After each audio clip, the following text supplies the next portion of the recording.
ఈరోజు రక్షాబంధనం రోజు.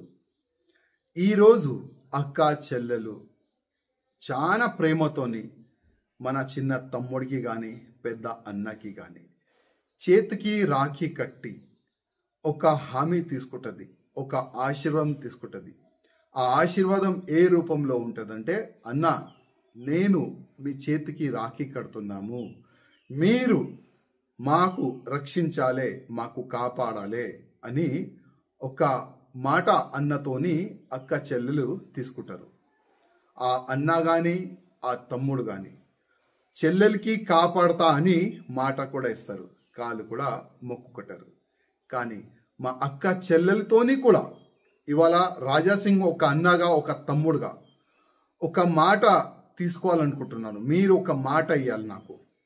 ఇవాళ యావత్ భారతదేశంలో లవ్ జిహాద్ పేరు పైన చాలా కుట్రలు జరుగుతున్నాయి.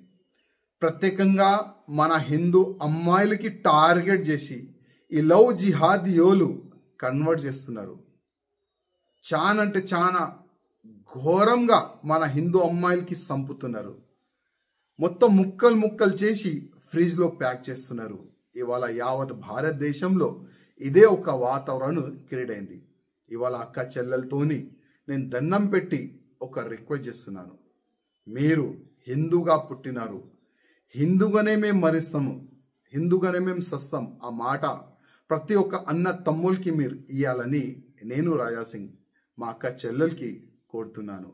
మా నుంచి కానీ చాలా వరకు హిందూ ఆర్గనైజేషన్లు కానీ లవ్ జిహాదీయోలకు అక్కడిక్కడైతే సమాధానం ఇస్తున్నారు, కౌంటర్ ఇస్తున్నారు.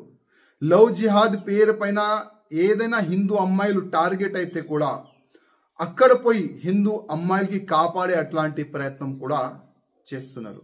కానీ మా ఇంత ప్రయత్నం చేయాలి మేము చేస్తున్నాం, కానీ మా అక్క చెల్లెలు మీ చేతిలో కూడా కొన్ని ఉంటుంది. మీరు కూడా కొద్దిగా ఆలోచన చేయండి. ఎవరితోని దోస్తానా చేయాలి, ఎవరితోని దోస్తానా చేయకూడదు, అది కూడా మీరు ఆలోచన చేయాలి. మన అమ్మ, మన నాన్న, మన తమ్ముళ్ళు, మన ఫ్యామిలీ పరు మనం రోడ్ పైన తీసుకొని రాకూడదు. ఏ లవ్ జిహాదీ చేతు నుంచి కూడా మనం షికారు కావద్దు, మనం బలి కావద్దు. ఆ ఒక సంకల్పం ఈరోజు మీరు తీసుకుంటే చాలా బాగుంటుందని నేను వ్యక్తిగతంగా మా అక్క చెల్లెలకి దండం పెట్టి కోరుతున్నాను. భారత్ మాతాకి జై, జై శ్రీరామ్.